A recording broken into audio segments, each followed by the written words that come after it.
يوم صاخب جديد في فرنسا، إذ تستمر المواجهات بين الشرطة والمحتجين في العاصمة باريس وضواحيها، وذلك على خلفية مقتل الشاب نائل برصاص قوات الأمن.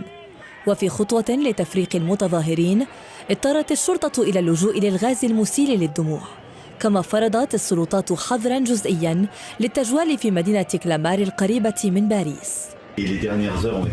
شهدت الساعات الأخيرة أعمال عنف إزاء عناصر أقسام الشرطة والمدارس والبلديات ومؤسسات الدولة بشكل عام. إن هذه التصرفات غير مبررة.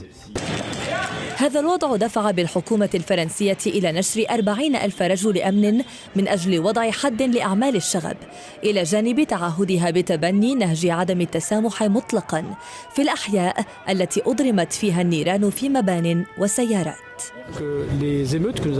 أعمال الشغب التي شهدناها لا علاقة لها بقصة الشاب الذي قتل. مهاجمة مدرسة وإضرام النار في مركز اجتماعي وإحراق مبنى بلدية غير مرتبطة بما حدث. يجب على المسؤولين عن هذه الفوضى العودة إلى منازلهم. سننشر 40,000 شرطي ودركي وسنزودهم بالموارد التقنية اللازمة لمكافحة أعمال الشغب. وفي ظل استمرار أعمال العنف، دعا الحزب الجمهوري اليميني في فرنسا إلى الإعلان عن حالة الطوارئ بشكل فوري. لا ندعو إلى الهدوء فقط، بل نطالب بإرساء النظام وإقراره في كل مكان في فرنسا، ولذا نطلب بشكل رسمي من رئيس الجمهورية والحكومة إعلان حالة الطوارئ دون تأخير. وفي خضم هذه التطورات، أفادت النيابة بتوجيه تهمة القتل العمد إلى الشرطي الذي تسبب في مقتل الشاب ووضعه قيد التوقيف الاحتياطي.